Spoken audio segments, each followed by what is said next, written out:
દેવભૂમિ દ્વારકામાં light house પાસે દરિયામાં જહાજ ફસાયું। વેસલમાં 8 જેટલા ક્રૂ મેમ્બર્સ ફસાયેલા હોવાની માહિતી સામે આવી છે। ખરાબ હવામાનના કારણે 24 કલાકથી વધુ સમયથી ફસાયેલા છે। પરવાનગી મળવાની રાહમાં મધ દરિયામાં જહાજ ફસાયેલું છે। તો મધદરિયે આ જહાજ ફસાયેલું હોય તેવી માહિતી સામે આવી છે। લાઇટ હાઉસ પાસે દરિયામાં જહાજ ફસાયેલું છે। વેસલમાં 8 જેટલા ક્રૂ મેમ્બર્સ ફસાયેલા હોવાની માહિતી છે। ખરાબ હવામાનના કારણે 24 કલાકથી વધુ સમયથી આ જહાજ અને ક્રૂ મેમ્બર્સ ફસાયેલા હોય તે પ્રકારની માહિતી।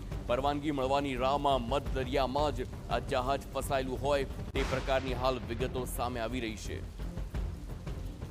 સંવાદદાતા દિવ્યેશ વાયડા ફોનલાઈન પર। દિવ્યેશ, સવાલ એ થઈ રહ્યો છે કે આ જે જહાજ ફસાયેલું છે તે ક્યાંથી આવી રહ્યું હતું અને આ પ્રકારે હવામાન વિભાગની આગાહી હતી, દરિયો ન ખેડવાની પણ સૂચના આપવામાં આવી હતી, આખરે શા માટે આ લોકો ગયા હતા અને ક્યાંથી આવી રહ્યું છે તે જ મોટો સવાલ। જી, દેવભૂમિ દ્વારકાના દ્વારકા નજીક દરિયામાં દીવાદાંડી પાસે એક છેલ્લા 2 દિવસથી વેસલ્સ જોવા મળી રહ્યું છે। આ વેસલ્સમાં કોઈ ટેકનિકલ ખામી સર્જાવાના કારણે તે ત્યાં ફસાયું હોવાનું અહેવાલ પ્રાપ્ત થઈ રહ્યા છે।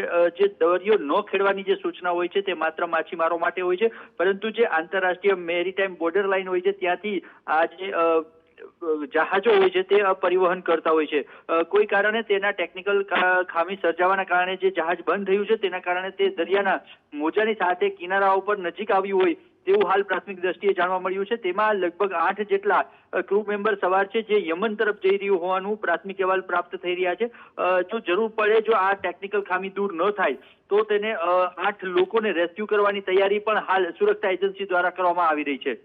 દિવ્યેશ, આ કોઈ બીજા રાજ્યનું જહાજ છે, ક્યાંનું જહાજ છે તેની કોઈ માહિતી? જી, હાલ જે દ્વારકા પોર્ટ વિભાગ છે તેના દ્વારા અને સ્થાનિક તંત્ર દ્વારા તેની સંપૂર્ણ માહિતી મેળવવાનું અને તેની ઓળખ મેળવવાની પણ કાર્યવાહી ચાલી રહી છે। આભાર દિવ્યેશ સમગ્ર માહિતી બદલ।